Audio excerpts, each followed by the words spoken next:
Apa kabar hari ini? Sudah pasti sehat kan? Perkenalkan, nama saya Kori Aina Ramadhani.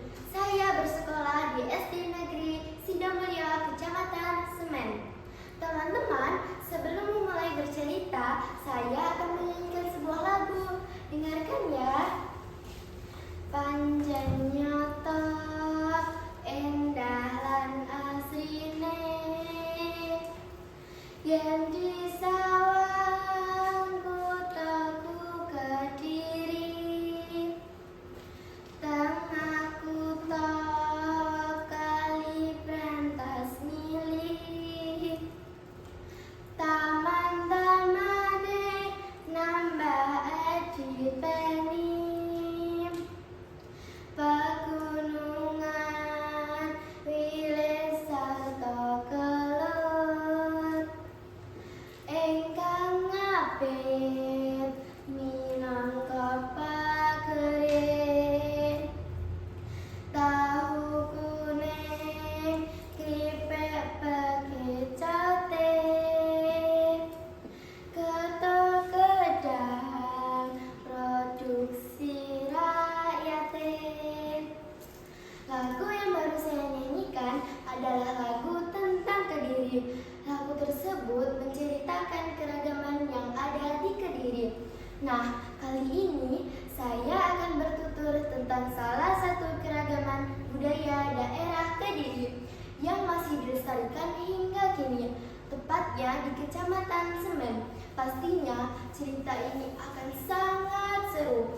Cerita ini diambil dari buku dongeng yang berjudul Wayang Mbah Gandrung, karangan R. Joko Prakoso dan Ahmad Bayhaqi Magister Sains, yang diterbitkan oleh Kabupaten Kediri pada tahun 2010. Alkisah, pada zaman dahulu di daerah Pabung, Kecamatan Semen, turun hujan yang sangat deras. Sungai di daerah Pabung pun meluap-luap sampai ke perkampungan warga. Ketika itu di sungai ada sebatang kayu besar yang hanyut ke perkampungan warga. Banjir! Banjir! Banjir! Walah, kayu apa ini ya? Kok bisa sampai sini sih? Bapak-bapak, tolong saya. Kita kembalikan kayu ini ke aliran sungai. Kalau tidak, kayu ini bisa menabrak rumah-rumah kita. Ayo Pak, saya bantu. Masyarakat pun berusaha mengembalikan kayu itu ke sungai. Seret, seret, seret, biur. Setiap kali dihanyutkan ke sungai, kayu itu menepi, seakan tidak mau hanyut. Hah, kenapa toh ini?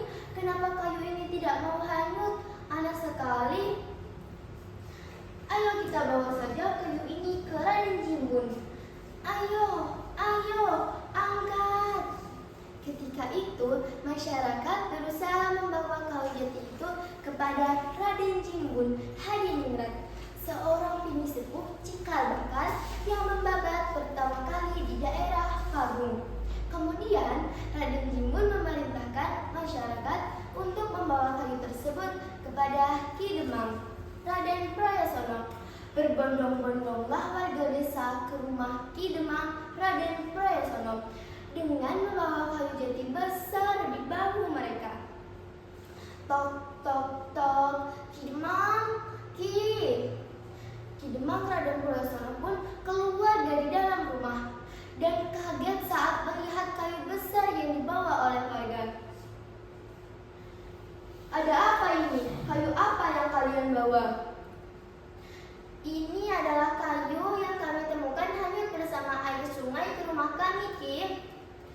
Mengetahui kayu jati besar itu, beliau memerintahkan untuk membawa kayu tersebut untuk dijadikan kayu bakar atau bangunan rumah. Cerok, cerok, cerok. Kayu pun dibelah warga di hadapan Ki Demang. Namun, apa yang terjadi? Kayu itu pun seolah-olah seperti besi yang tidak dapat ditebas oleh kapak.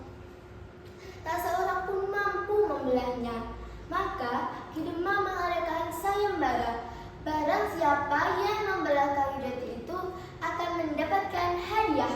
Setelah diumumkannya sayembara itu, keesokan harinya datanglah seorang pemuda tampan yang berasal dari puncak Gunung Wilis. Tidak ada seorang pun tahu namanya. Bahkan saat ditanya, dia hanya diam saja. Akhirnya, Ki Demang mengizinkannya untuk mengikuti sayembara itu. Dia memulai mengambil kapaknya dan memulai menebaskannya ke kayu tersebut.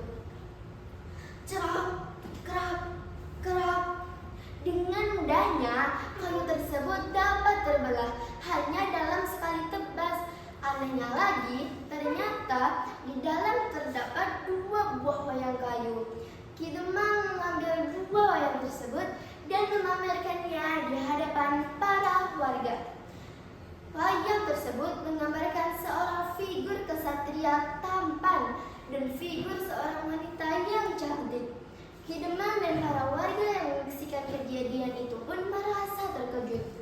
Untuk memenuhi janjinya, Ki Demang hendak memberikan hadiah kepada pemuda yang berhasil membelah kayu tersebut.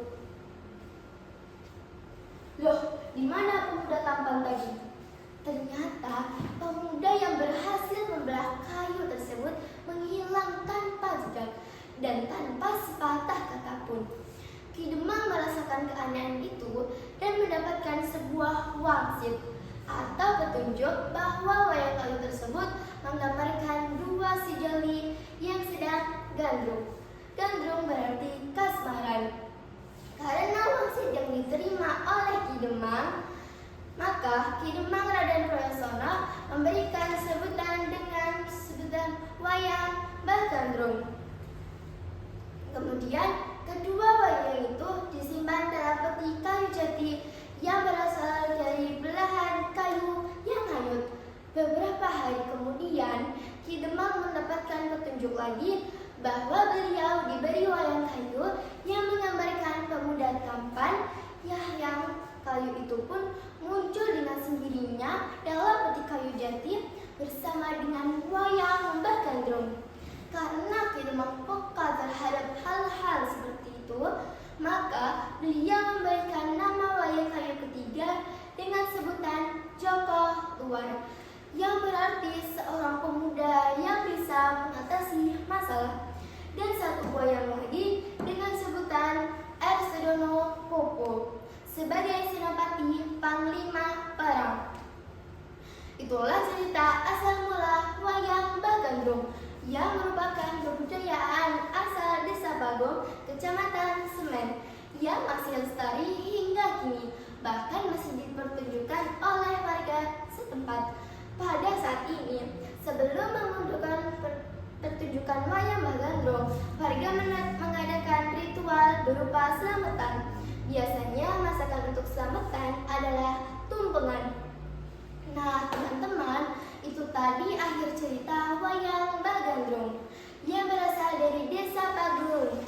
Kira-kira pesan moral apa yang dapat kita ambil dari cerita tadi? Ayo bersama-sama kita lestarikan budaya daerah dan kearifan lokal untuk menjadi kepribadian bangsa dan modal untuk meraih kemajuan. Karena dengan melestarikan dan menghargai budaya kita menjadi negara yang hebat dan berbudi luhur. Terima kasih sudah mendengarkan ceritaku. Wassalamualaikum warahmatullahi wabarakatuh.